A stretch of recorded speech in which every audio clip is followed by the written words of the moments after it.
Masih bersama saya Budiman Tanurjo di satu meja The Forum. Kembali ke Yunarto Wijaya. Ya. Tok, jadi faktor Jokowi itu akan sangat determinan untuk menentukan siapa yang akan menjadi calon dan siapa yang akan menjadi pemenang?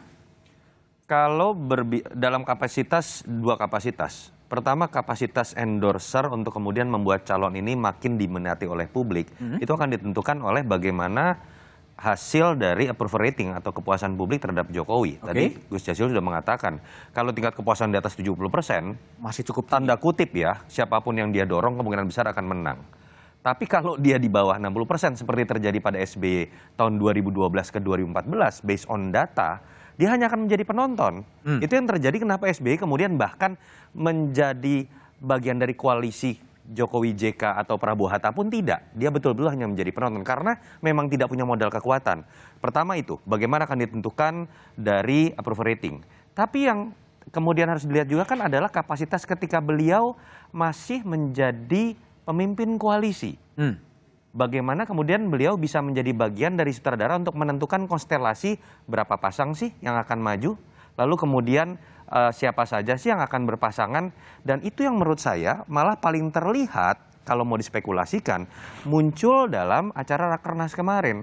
Ketika bola panas itu dilempar, beliau masih sangat powerful nih untuk kemudian berkomunikasi dengan partai, untuk kemudian ikut kemudian berdialog dengan partai.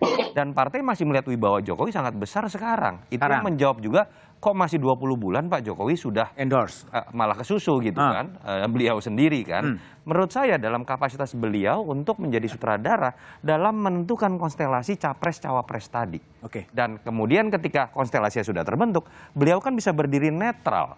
Ketika yang maju semuanya adalah orang-orang yang beliau anggap tidak bertabrakan dengan legasinya. Mungkin beliau akan punya satu jagoan, tapi berkaca dari kronologi kepemimpinan Pak Jokowi, beliau selalu siap loh dengan ketika tidak menang, plan B jalan, beliau tetap senang, plan B tidak jalan, plan C tetap senang. Kira-kira baik. Mas Budi Aristiadi, jadi faktor Jokowi, faktor Presiden Jokowi nanti akan sangat menentukan ya siapa yang akan memimpin Indonesia 2024 atau ada faktor lain termasuk siapa calon wakil presidennya? Nah, jadi begini, tadi sudah dijelaskan oleh Mas Toto kan approval rating. Jadi kalimat Pak Jokowi ojo ke susu itu bahwa kita harus konsentrasi mengenai ketidakpastian global dan juga tantangan-tantangan harga-harga komoditas yang luar biasa ini juga menjadi perhatian kita bersama, dan semua partai koalisi pemerintah kan ada di dalam pemerintahan. Jadi ayo kita sama-sama selesaikan tugas ini gitu loh. Tantangan ke depan yang dihadapi negara kita dalam 2 tahun ke depan ini. Selain juga bagaimana semua kader-kader partai yang ada di kabinet ini juga bekerja keras. Jangan seperti ada beberapa menteri yang malah sibuk kampanye gitu loh.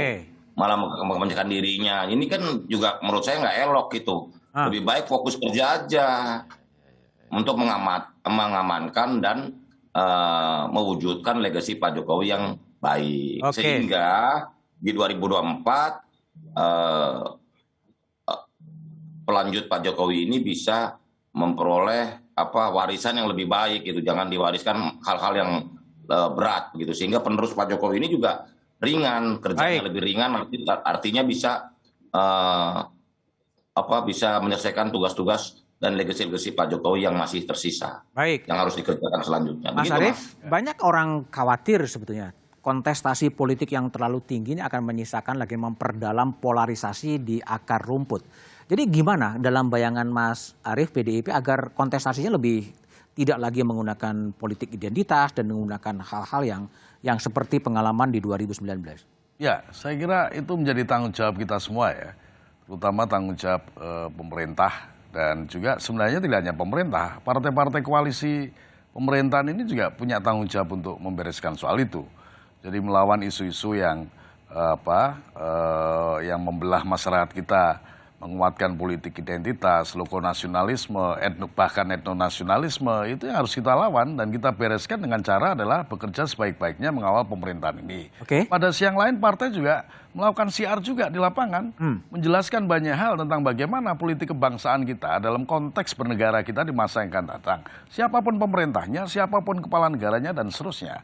Nah, Apakah partai sudah bergerak menuju ke sana? Saya kira paling tidak PDI Perjuangan sedang bergerak ke sana untuk terlibat aktif membereskan soal-soal yang begitu. Kita tentu tidak ingin konflik horizontal terjadi lagi, ya pembelahan terjadi, politik identitas menguat, dan itu adalah musuh kehidupan kebangsaan kita di masa akan datang. Oke, Gus Jazil, jadi ada kekhawatiran mengantisipasi kembali bangkitnya polarisasi yang sangat tajam? Ya tentu PKB tidak ingin itu dan PKB mengajak semuanya agar pesta demokrasi 2024 itu pesta yang menyenangkan. Tolong kalau pesta itu hiburannya jangan cuma satu atau dua, jadi ada menu yang banyak. Iya. Nah, oleh sebab itu bagi PKB hari ini kita fokus untuk bersama Pak Jokowi menyelesaikan, habis itu dibahas lagi supaya pesta berikutnya atau Pilpres berikutnya ini memang Pilpres yang berkualitas. Nah itu kalau dari sisi teorinya Mas Yunarto macam-macam, saya pakai model kampung saja. Hari ini tidak ada tokoh yang ketiban daru. Ketiban daru? Ini nggak ada. Belum ada. PKB belum melihat sinyal seseorang yang ketiban daru. Oke. Tetapi semuanya masih berusaha. Termasuk Gus Muhaimin berusaha. Berusaha juga. Mudah-mudahan nanti darunya datang ke Gus Muhaimin. Ya. Hari ini senang PKB karena apa? Belum ada daru ini. Oke, belum ada daru. Belum ada daru. Jadi yang masih turun. nunggu darunya masih terbuka. Muncul kapan ya? Iya. Oke. Di survei juga tidak ada yang menembus angka 30%. Daru juga nggak kelihatan, masih agak gelap. Tetapi ini menyenangkan buat partai-partai. Buat PKB juga menyenangkan karena apa? Termasuk buat Pak Yunarto menyenangkan. Oke, baik. Mas Budi Ari, terima kasih. Mas Arief, terima kasih. Gus Jazil, terima kasih. Mas Toto, terima kasih.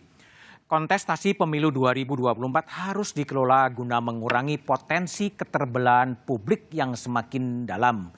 Politik adalah seni menemukan berbagai kemungkinan. Perpolitikan menuntut kearifan elit politik untuk tidak mengoyak-oyak tenun kemajemukan. Demikian Satu Meja di Forum ini, sampai jumpa pekan depan. Selamat malam dan terima kasih.